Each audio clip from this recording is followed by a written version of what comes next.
ఓ ఎల్లమ్మ అమ్మ ఓ జగదమ్మ అమ్మ అమ్మ ఓ ఎల్లమ్మ అమ్మ ఓ జగదమ్మ అమ్మ ఓ రేణుకమ్మ బామ్మ.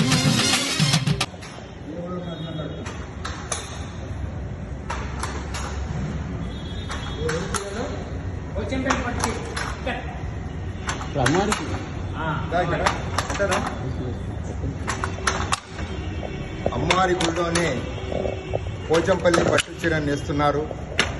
అమ్మవారికి ప్రత్యేకంగా కళ్యాణం గురించి ఈ యొక్క పట్టు చీర ఇక్కడ నేస్తున్నారు.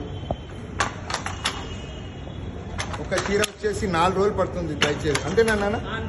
4 రోజులు పడుతుంది. కళ్యాణం గురించా? కళ్యాణం గురించి ఇప్పుడే రెడీ చేస్తున్నారు. చాలా సంతోషం అన్న. ఎక్కడి నుంచి వచ్చారన్నా మీరు? పోచంపల్లి నుంచి వచ్చారా? చాలా సంతోషం. స్వామి